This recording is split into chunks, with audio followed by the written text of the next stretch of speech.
السلام عليكم ورحمة الله وبركاته dhammaan asxaabta qiimaha badan ee ku xidhan page Farxaan Academy soo dhawaada.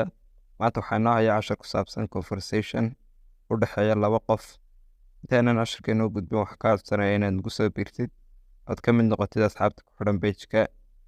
Haddaad doonaysid ama aad ku aaminaysid inaad baratid luqadda Ingiliishka oo aad heer sare ka gaadhid, nagu soo biir.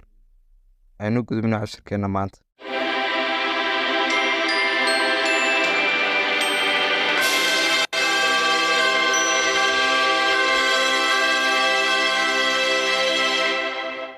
Conversationka waxaa bilaabaya su'aalaha A wuxuu leeyahay where do you live xageed ku nooshahay. B markaa wuxuu leeyahay I live in Somalia waxaan ku noolahay Soomaaliya.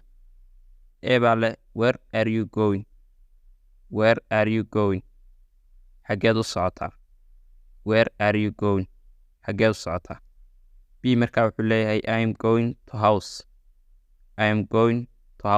waxaan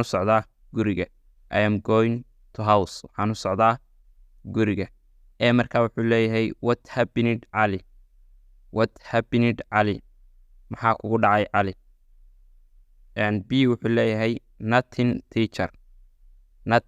teacher waxba macalin. A markaa wuxuu leeyahay what are you doing here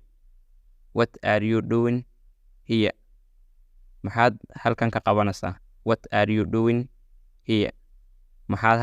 qabanaysaa. B wuxuu leeyahay I am coming here to meet you my friends waxaan halkan u imi ama aan ka qabanayaa inaan la kulmo saaxiibkay.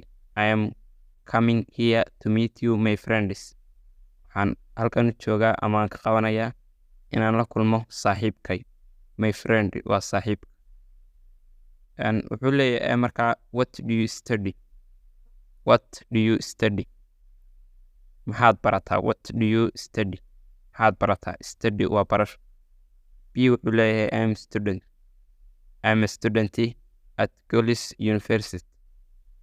student at Golis University waxaan ahay arday dhigta jaamacadda Golis.